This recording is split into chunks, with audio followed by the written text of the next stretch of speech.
What's going on, everyone? Justin again. As always, thanks for watching my channel. Welcome back. Cheers to those of you that have your beers. I hope you enjoyed your work day. Well, we're over hump day. Getting ready to step into Take Thursday.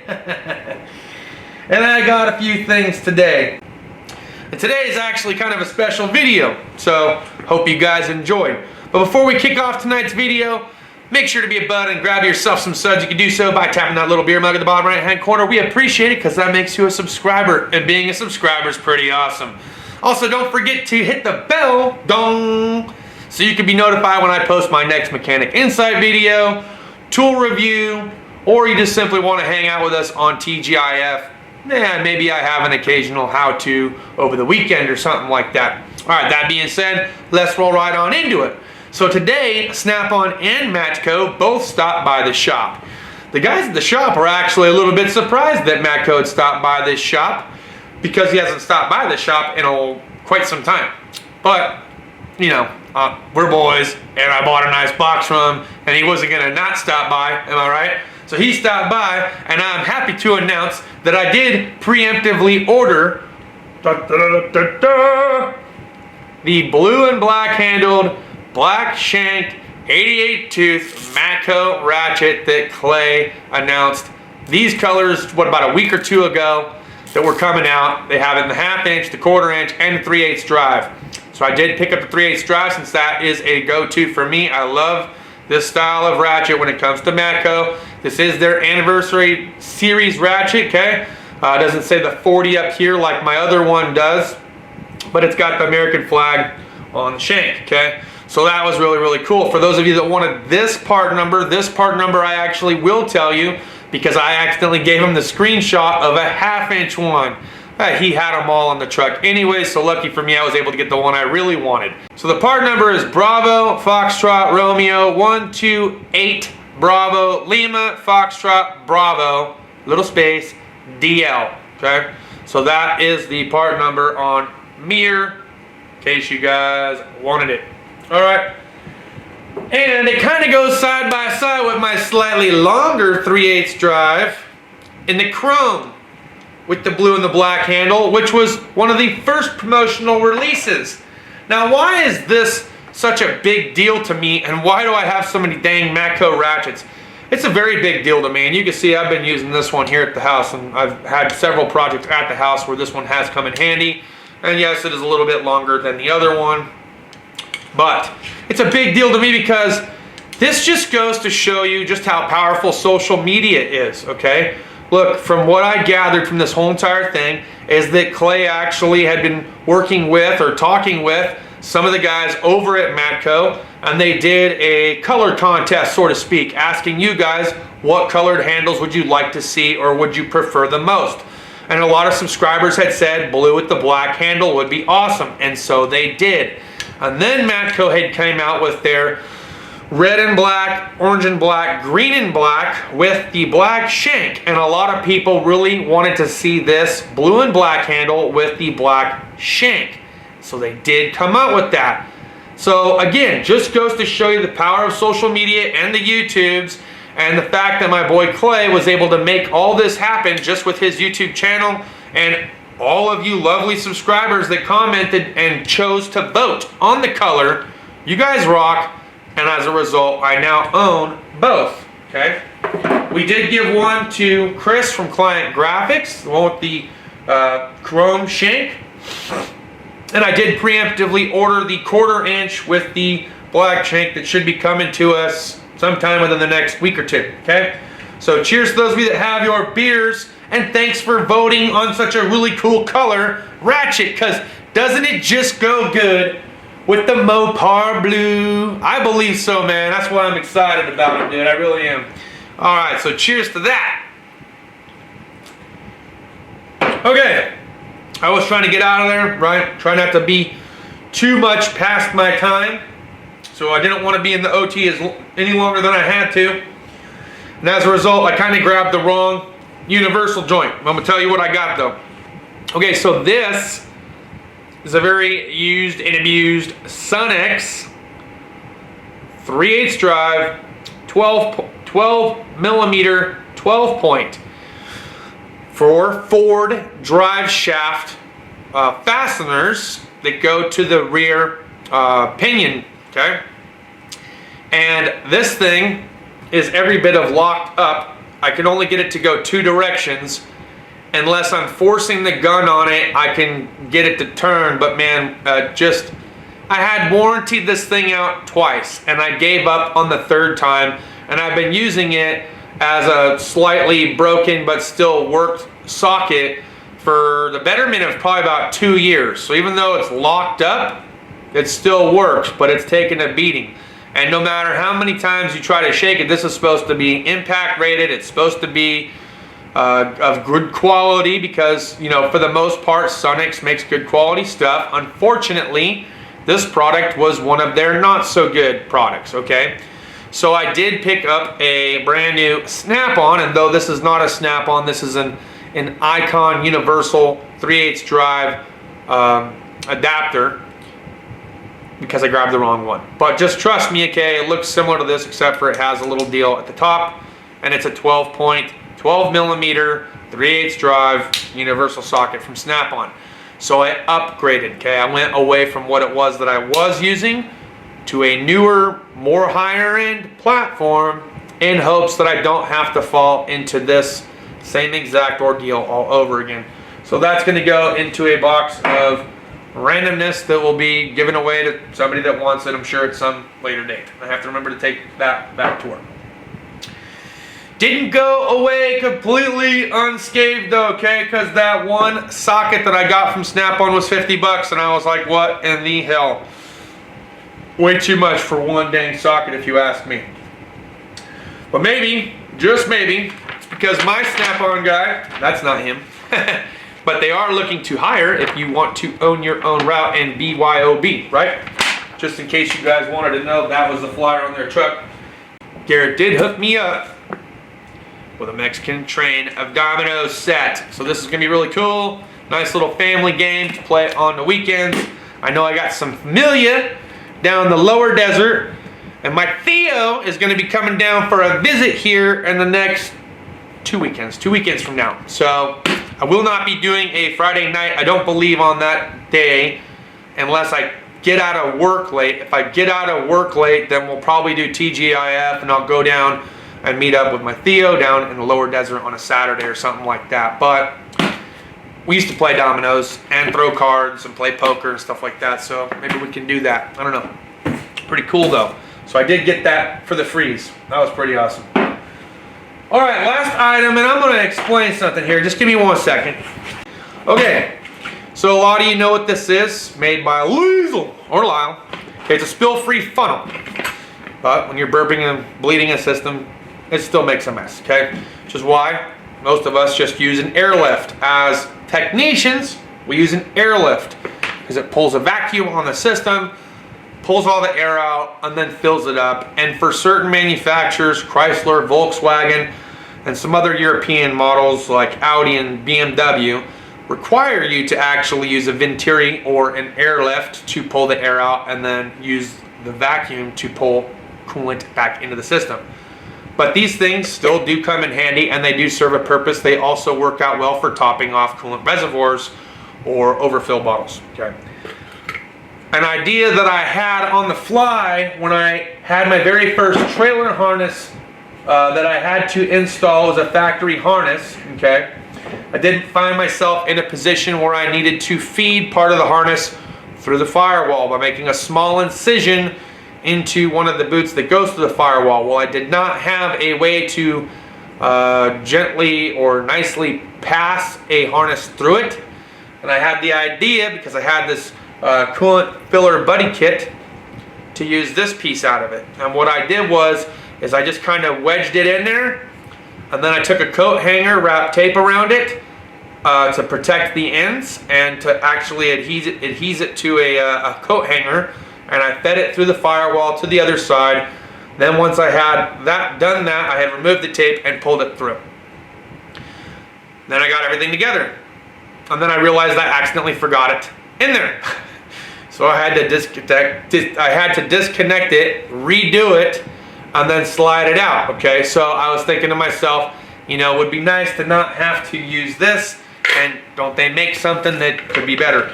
Well, long story short, I never actually looked for anything. I'm sure there is something available, but this evening I will make sure to look for something for you, and I will put the Amazon affiliate links down below in the description. Not just to the spill-free funnel buddy from Lisle, but to this thing called a 5-piece wire insertion tool set. Now, I don't know if they sell these on the Amazons or the Amazing Zons, okay, but we're gonna look. Part number is just WINS1000. There, that's super easy for me to tell you. I don't have to spell it out. But look, it's a 5-piece set, comes with the handle and various insertion rods that connect into a handle, so I can feed and pierce through a rubber boot and feed the harness through. So I'll just show you one of them. Here we go. Take this one. See, so something like this would have been perfect, right? Not a very big hole. You have the little handle. It's small enough to where it can get down into a tight space. So if you're working on a Durango or something like that, or a Jeep Wrangler, this would probably be perfect, right? So you got your little tool. You make a little tiny slice. You insert it.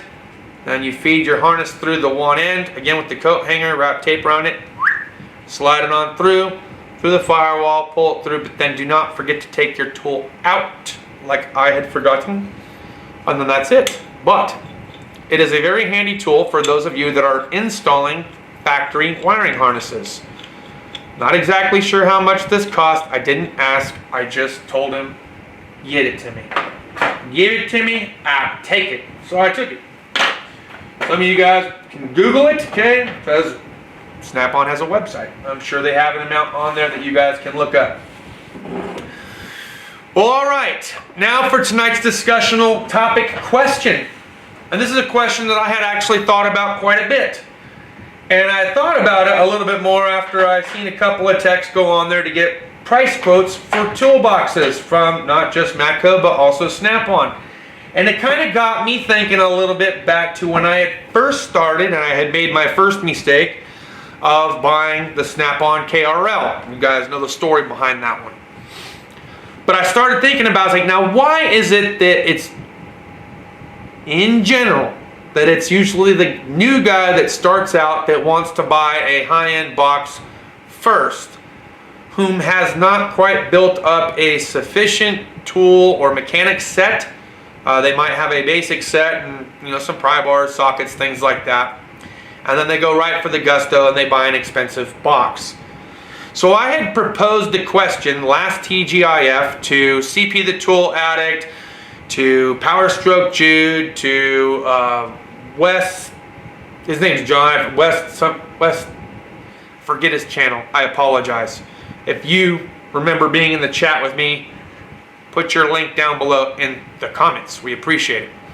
But I put a proposal up for a $1,000 maximum tool, entry-level tool basic list, okay? Meaning that you have, it's a $1,000 challenge, okay? New guy starting out, all he has to his name that's saved to go towards any said mechanic set, plus a place to store his stuff. You have a $1,000 budget. And what can you fit within that $1,000 budget? You can't go over the $1,000 budget. Okay, but it has to include the toolbox, and say they're starting from ground zero, because a lot of the guys that I have right now, the 3 guys that I have starting out, they're starting out from nearish ground zero. Okay, subtracting the stuff that I've recently given to them. To include actually a couple of gear wrench 90-tooth ratchets today. So I did have a younger gentleman that did not get a couple of ratchets that I had given out to the one guy that were Icon. I gave him my 90-tooth gear wrench ones today because I picked up the Matco 88, so he was really happy with that. That way he's got some nice ratchets. But at any rate, excluding all that, the guys only have a $1,000 budget. So the $1,000 budget, how can you make a tool storage and all the basic hand tools if you were starting from zero fit into it? So I'm curious to see what they think.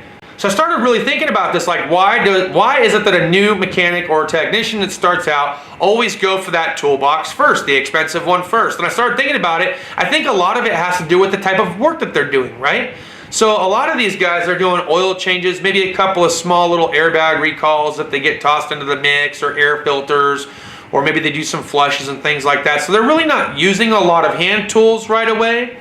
So having a really nice service cart or a bigger toolbox that they can kind of casually toss a little something in there whenever they can afford to seems to work for them.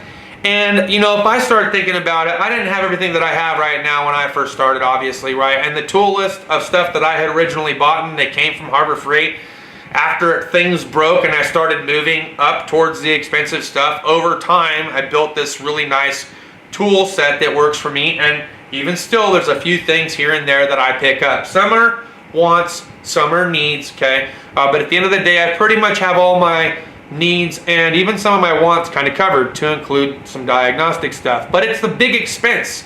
They want to just get the big expensive thing done and over with. And I think because they don't have to do a whole bunch, like heavy line stuff's probably not going to go to them. They're probably not going to get too intricate like with diagnostics and stuff like that as a younger tech.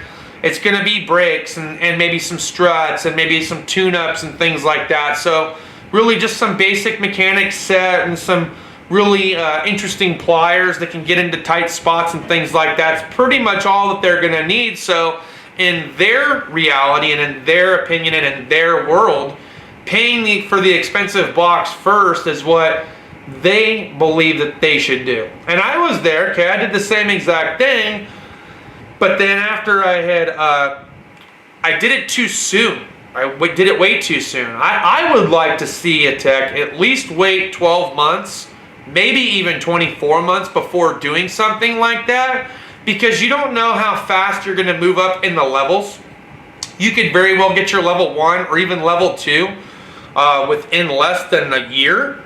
And if that's the case, now you're doing more involved and more intricate things that include heavy line repairs and that could include diagnostic stuff. Within my first month of working at Chrysler and having really minimal experience prior to that, I got tossed in the mix of heavy line, and then that's kind of where I stayed for a little over 3 years being over at Chrysler. And then when I went to the independent shop, I just stayed in the heavy line industry doing cylinder heads, transmissions, timing jobs, water pumps, like all those things, transmissions, you know, transfer cases and things like that. So in my world, I needed a lot of stuff pretty freaking quick. So for me, getting an expensive box, not only was it unreasonable when I had gotten it, but when I actually came back to the industry, it wasn't even feasible. It wasn't possible because of all the tools that I needed based on how fast I was progressing as a technician. So that's why I think maybe just wait at least a year or two and see where you are with your levels before diving into an expensive box. Don't do it if you're down at that lower wage area too. So if you're below $15 or $10 or $12 or whatever you're starting out at, you definitely can't afford to do it at that level, okay? Let's face it. I mean, you almost need 2 people both having full-time jobs at minimum wage just to survive, let alone be able to afford an expensive tool payment every single month. So definitely consider less expensive options in the lower range to even the mid-range, and then be very selective as far as some of the more expensive stuff that you have seen on YouTube or you've seen other fellow mechanics or technicians get, because I think that's another reason why younger techs actually buy toolboxes that are too expensive in the beginning. It's because of influence, right? Influence and what they feel might be pressure from the industry, because they see these technicians cooking, booking, and kicking butt at the dealership, and they see the box that they have, and they feel like, oh, well, if I had a setup like his, then I'd have room for tools to get all my stuff done too, and I could most certainly, yeah, if that's probably what I need. I mean, look, he's got them, right? So that means if I get it, I'm gonna be like him. Oh man, like I was telling you guys before about trying to be like Mike, and I didn't have my first pair of Nike Jordans didn't come to me until I was 32 years of age, okay? And I'm 37, so that was just 5 years ago, all right? So you ain't gotta have them Jordans right away, man. Use your Skechers or your Walmart specials to make your money first, and then you can get yourself a nice comfy pair of Jordans when you move up to that next pay level or that pay tier. Okay, I wouldn't recommend doing it in the beginning, just based on influence. Okay, I know that I'm a social media influencer. I get a lot of people all the time that say, man, that's super awesome. I'm totally gonna get one as a result of your video. Please don't do that if you can't afford to. Okay, if you think that it's cool, it's pretty cool, and you want to get it based off one of my videos and you can afford to, that's one thing. But if you're a DIY and you're never gonna use it, or you're a younger tech and you're probably not at that level of using it just yet, maybe just hold off until you get there, okay? So I had a lot of people that did comment when I originally had bought the Zeus saying, well, why would you have spent that much money knowing that you actually weren't diagnosing? It was because that was the next level that I wanted to take myself in my career to, and I knew it was a matter of time. So I was willing to stick with my US General toolbox, my 56-inch, and my Jamestown service cart. It was working for me, and at that time I felt like my position was, you know, at the independent shop was going to work out to the point where, look, I would rather have spent, you know, anywhere between 15 and 20 grand on a really nice scan tool with a scope option to put myself in a position to get to the next level than to spend 15 to 20 grand on a toolbox that's just going to hold my stuff. This stuff, the toolboxes that I had, was working just fine for me. Okay, several months time window had passed, and I decided to move to a different part of the neighborhood. Okay, and now I'm over at the Chrysler dealership. Great, now I'm using the scope and the scan tool what seems like every day. And if it's not me typing in notes, I'm pulling codes on some used vehicle or a customer car. I mean, there's even Chrysler cars that are so old that require the DRB3. I had not thought to ask where that is, but I believe it's probably in our special tool room. But you know what my scan tool can do? It can plug into it, so I don't need the DRB3. It's going to have all the same information in it that I would have gotten from the DRB3. So for me, I now use it all the time. And the toolbox that I had bought to fit within a certain amount of space that I was allotted upon my entry to this new dealership, okay? I did not have space for almost 90 inches of tool storage. I had space for maybe about 75 to 76 inches, somewhere in there. So the 73 Matco, I condensed everything down. You still see stuff back there from my old box that don't fit in the Matco 4S that I got. And I'm still waiting for the hutch to come, but I also paid for that in cash.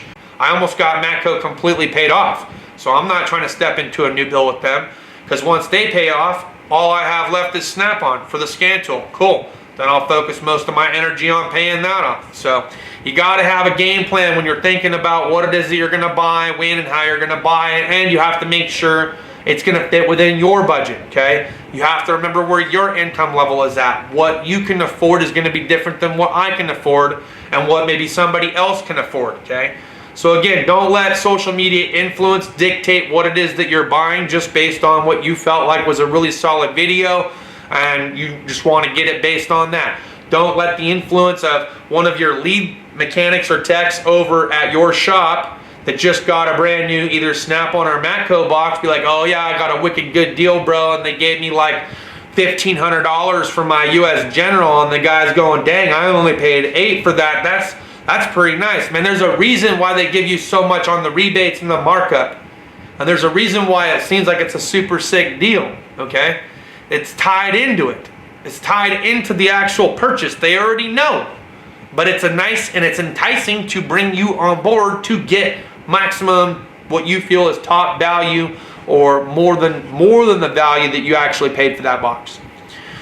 That's all I got for this video, guys. Look, if you agree with me, say so down in the comments. If you disagree with me, say so down in the comments. Make sure to smash the thumbs up on the way out the door.